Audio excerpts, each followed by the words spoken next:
Good morning, students. Today we will start with the chapter electrical current and resistance. Okay. In electrostatics we studied charges at rest. ठीक है बेटा, अपने first unit की है electrostatics. In that we have started the charges at rest. मतलब हमने जब जो भी आर्टिकल वहां पर डिस्कस किया है वो अपने रेस्ट चार्जेस पर डिस्कस किया, right. So in this unit we will study charges in motion like electric current. ठीक है, जब चार्जेस मोशन में होते हैं तब हम उसको क्या बोलते हैं बेटा? Electric current. Okay, for example electric current are in household wiring, in electric bulbs, in picture tube of television set, in a cell of a watch or calculator, etc. Okay, so what do you mean by electric current? Electric current is rate of flow of electric charge with respect to time. ठीक है बेटा, means जब electric charge flow कर रहे हैं with respect to time उसको हम क्या बोलते हैं? Electric current. Suppose a charge delta Q passes through a given cross-sectional area in time delta T. ठीक है, डेल्टा Q चार्ज मूव कर रहे हैं इन डेल्टा T टाइम में. So average time will be, average current क्या होगा बेटा? यहाँ पर आपके पास I is equal to delta Q by delta T. Okay, जब आपके पास बेटा delta T tends to zero हो जाता है, मीन्स आपने किसी पर्टिकुलर टाइम पर करंट निकालना है, तो उसको हम क्या बोल देते हैं? Instantaneous current. That is I is equals to limit delta T tends to zero delta Q by delta T. जब हम लिमिट हटाते हैं यहाँ से तो आपके पास क्या आ जाएगा? dq by dt. Okay, rate of change of charge divided by time. Clear?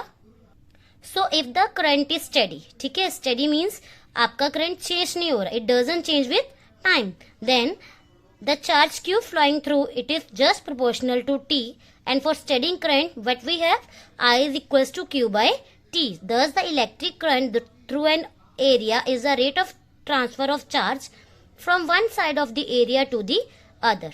Now conventional direction की जो आपके पास बेटा करंट की डायरेक्शन क्या होती है? The direction of flow of positive charge.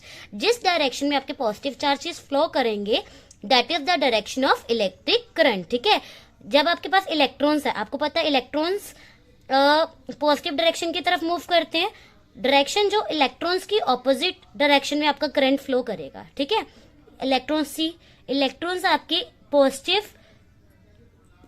Positive की तरफ मूव कर रहे हैं तो आपका करंट की डायरेक्शन क्या? Opposite to the movement of electrons. Okay, so next is unit of electric current.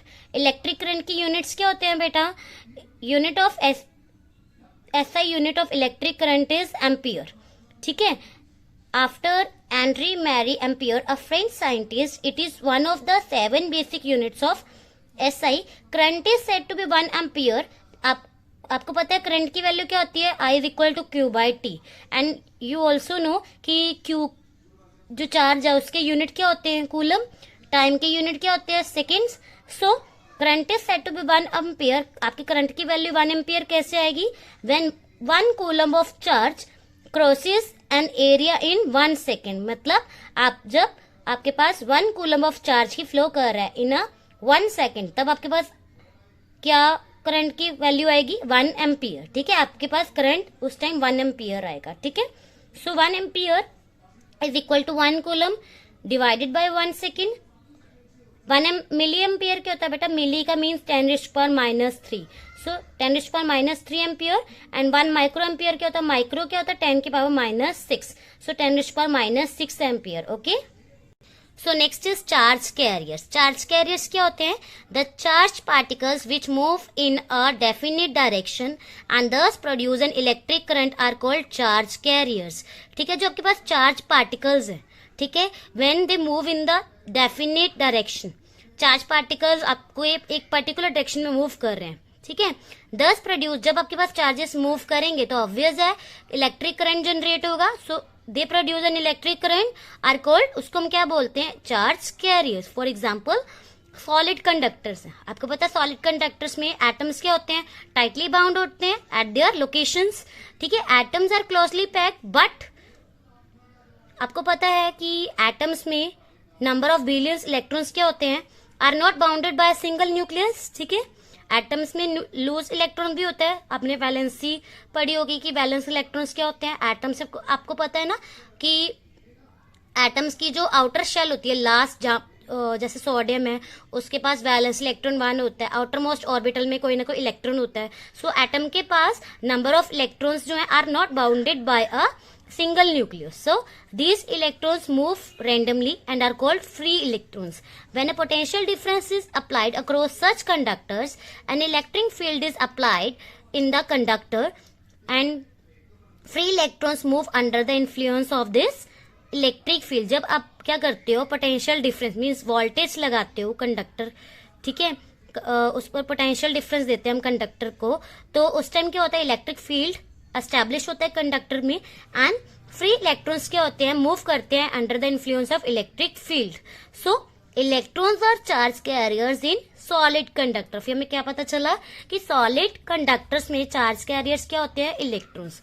Similarly बेटा इलेक्ट्रोलिटिक सॉल्यूशंस जिसमें फ्री आयंस होते हैं, free ions are move they are in a state of random motion are present. Clear, वो उसमें जो है free ions move करते रहते हैं.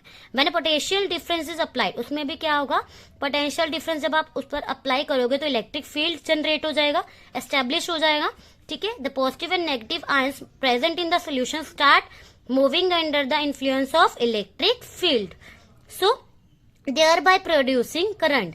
आपको पता है उस टाइम फ्री इलेक्ट्रॉन्स मूव करना स्टार्ट हो जाएंगे जब आप उस पर पोटेंशियल डिफरेंस अप्लाई करोगे. Clear, so positive and negative charges क्या होंगे उस time, positive and negative ions are charge carriers in electrolytic solutions. Clear, so when X-rays are produce through a gas, जब हमने क्या किया, एक्सरेज पास की थ्रू अ गैस, ठीक है, गैस में से आपने एक्सरे पास की है, electrons are knocked out from the gas molecules, so this creates positive ions and free electrons and the gas is said to be ionized.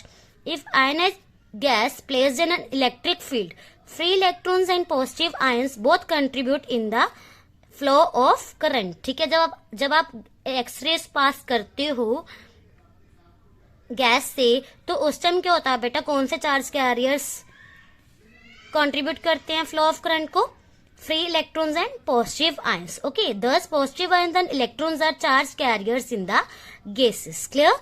Our focus is in this chapter is on the solid conductors, means we will deal about the metals and their alloys. Okay, next is types of current. आपके पास बेटा कौन कौन से currents होते हैं, steady currents, varying currents, alternating currents.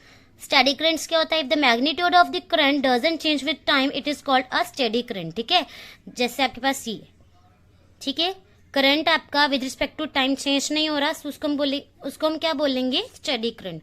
Next is varying current, if the magnitude of the current changes with time. ठीक है, जब आपके पास बेटा करंट का मैग्नीट्यूड है जो टाइम के साथ चेंज हो रहा है उसको हम क्या बोलते हैं, varying current. Next is alternating current, the current whose magnitude changes continuously with time and direction changes periodically is called alternating current.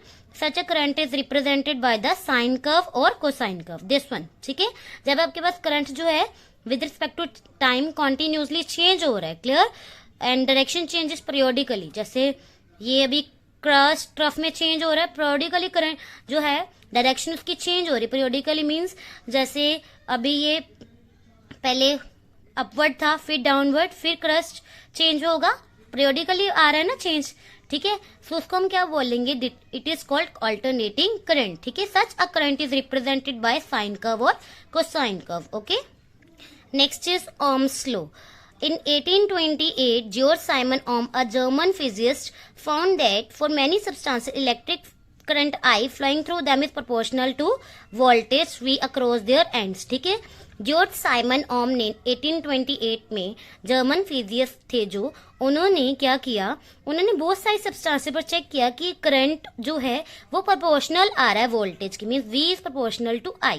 So V is equal to, जब आपको पता है प्रोपोर्शनलिटी ओपन होती है, ठीक है, तो आपके पास कुछ कांस्टेंट आता है, that constant is R. R is known as constant of proportionality, is called resistance of the substance. Clear, in this equation third it is true provided the physical conditions क्या होनी चाहिए यहाँ पर इस टाइम, जो ये कंडीशन तभी fulfil होगी तभी जब आपके पास जो है फिजिकल कंडीशन कौन कौन सी हैं, टेम्परेचर, मैकेनिकल स्ट्रेन और वो सेम होना चाहिए. ठीक है, Ohm's law may be stated as electric current flowing through a conductor is proportional to the potential difference across the conductor provided the physical conditions like temperature, mechanical strain etc are kept constant। ठीक है बेटा, electric current जो है, जो conductor से flow कर रहा है, वो किसके proportional I is proportional to potential difference across the conductor provided physical conditions, मैंने भी बोला temperature, mechanical strain are kept constant होनी चाहिए। Clear? If we plot a graph between V and I, we get a straight line like this. If we plot a graph between V and I, we get a straight line. Clear? So slope of the graph represent the value of resistance R. ठीक है, tan theta is equals to what? V by I. आपको पता है ना, y by x से हम निकालते हैं y coordinate divided by x1। ठीक है, जो भी आपके पास ये स्लोप होगी उसका आप जब स्लोप कैसे निकालते हो उसकी, जो आपके पास ये लाइन है उसकी स्लोप आप किस फॉर्मूले से निकालते हो, किसके साथ निकालते हो? tan थीटा से। tan theta equals to what? Coordinate of y coordinate of x। इसमें क्या है? y एक्सिस, यहाँ पर v divided by x, that is current. So v by i is equal to what? r। And already tan theta किसके बराबर होता है बेटा? ये किसके बराबर होता है? स्लोप के बराबर। क्लियर?